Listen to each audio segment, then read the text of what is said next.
பரந்தூரில் புதிய விமான நிலையம் அமைய உள்ள நிலையில் நில கையகப்படுத்துவதற்கான முதல் நிலை அறிவிப்பு வெளியிடப்பட்டுள்ளது. காஞ்சிபுரம் மாவட்டத்திலுள்ள பரந்தூர் சுற்றுவட்டார 20 கிராம பகுதிகளை உள்ளடக்கிய 5476 ஏக்கர் பரப்பளவில் விமான நிலையம் அமைக்க மத்திய மாநில அரசுகள் அறிவிப்பு வெளியிட்டு நடவடிக்கைகளை மேற்கொண்டு வருகிறது. இதற்கு எதிர்ப்பு தெரிவித்து கிராம மக்கள் பல போராட்டங்களை நடத்தி வந்த நிலையில் பரந்தூர் விமான நிலையத்திற்கு நிலம் எடுப்பதற்கான முதல்நிலை அறிவிப்பை தமிழக அரசு வெளியிட்டுள்ளது. மேலும் நிலம் குறித்த பாத்தியதை உள்ளவர்கள் தங்களின் கோரிக்கைகள் மற்றும் ஆட்சேபனைகளை 30 நாட்களுக்குள் தெரிவிக்கலாம் என்றும் ஆட்சேபனைகள் மீது ஏப்ரல் 4ஆம் தேதி விசாரணை மேற்கொள்ளப்படும் என்றும் தெரிவிக்கப்பட்டுள்ளது. வாழ்வாதாரம் எங்க கிராமம் தான், விவசாயம் தான் எங்க ஊருக்கு.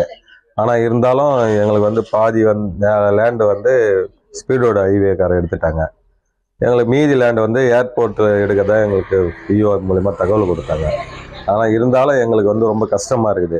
ஆடு மாடு மேய்க்கிறதுக்கு இடம் இல்லாமல் இருக்குது. பக்கத்து ஊருக்கு போயும் மேய்க்க முடியாது. அதனால் எங்களுக்கு ரொம்ப கஷ்டமாக இருக்குது. இருந்தாலும் எங்களுக்கு வாழ்வாதாரத்துக்கு ஏதாவது வழி பண்ணி கொடுத்துட்டு எங்களுக்கு இந்த பசுமை விமான நிலையம் எடுக்கிறதுக்கு தடை செஞ்சால் நல்லா இருக்கும். பரந்தூர் பசுமை விமான நிலைய திட்டத்தை அரசு கைவிட கோரி 579 நாட்களாக போராடி கொண்டிருக்கிறோம். ஆனா எவ்வளவு போராடினாலும் எந்த மாதிரி போராட்ட வடிவங்கள் இருந்தாலும் மாநில அரசு கவனிக்க தவறுது. இன்னைக்கு காலையில பாத்தீங்கன்னா இவ்வளவு போராட்டத்துக்கு நடுவுல நாடாளுமன்ற தேர்தல் வருது, என்ன ஏதுன்னு எதுவுமே யோசிக்காம விவசாயிகள் போராடுறாங்களே.